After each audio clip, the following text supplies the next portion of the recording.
the generators are down and the ICUs, they don't have any backup power. How many patients on life support? 36. There are 6 empty beds in neuro with backup power. The others, we don't start relocating them to different hospitals. Yeah, I know. They'll die. Time to start an evacuation. Well, he plays a doctor on Fox's The Resident. He tackles the toughest cases and isn't afraid to break the rules. We have Matt Czuchry here with us today to talk about season 2 of The Resident. Again, this is filmed right here in Atlanta, which is pretty exciting. So good morning. Hey. Hey. Such a pleasure to meet you. Hey, thank you. Hey, yeah, Thanks glad for you're here having me. today. Okay, so at the end of the season, you and Nick are together. Your dad has taken over Chastain Memorial. That's what we're seeing happen. What can you tell us about season 2 and maybe what happens with those relationships? I know you can't give it all away. Yeah, well, those are 2 key relationships in season 2 that hopefully the audience will enjoy. Of course, you got my father, played by Glenn Morshower, who's now in charge of the hospital. So that creates a little power dynamic, not only between Dr. Bell and Marshall. It also creates a power dynamic with Conrad as well.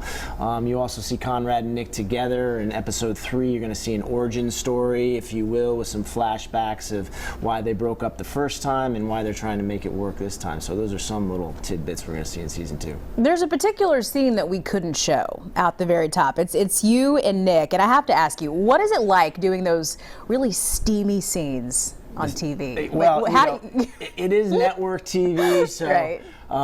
It doesn't get too crazy. We'll start with that, but we do the best we can to make it Take as it to the steamy limit as far as you can, That's right? what we want to do. We want to get to the line, and then hopefully people pull us back if we cross it too much. Emily and I think when I think of chemistry, I think of in terms of just comfortability and respect and taking care of one another, especially in scenes like that.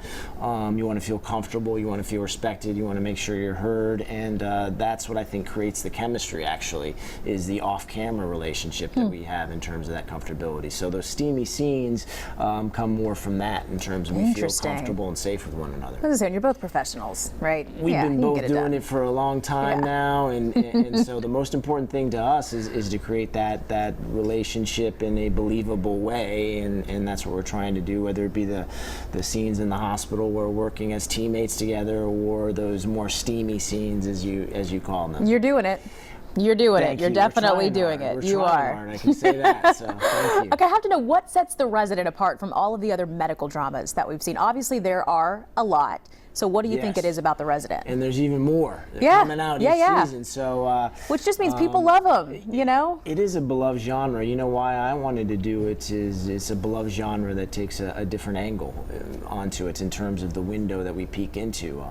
It's a little bit grittier, it's a little bit dirtier. We talk about corruption, we talk about money and what it takes to run a hospital. And one of the things that I found interesting in my research in terms of playing a doctor was it's not a perfect science. I think people think you come in, you get diagnosed, and then you're out the hospital. Right. But in terms of from my research, it's there's intuition, there's guessing, there's mistakes that are made, and there's lives at risk. So, and in our show, sadly, people do pass away.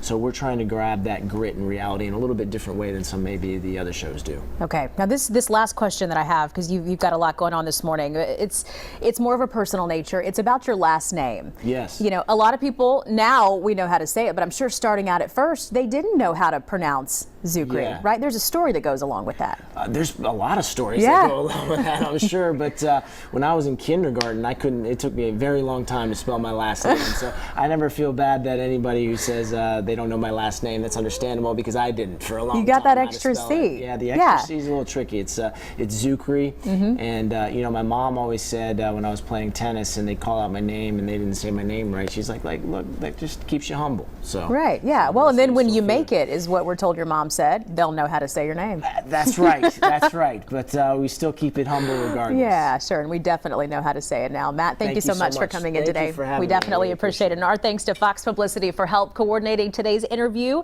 Season 2 of The Resident premieres Monday night at 8 right here on Fox 5.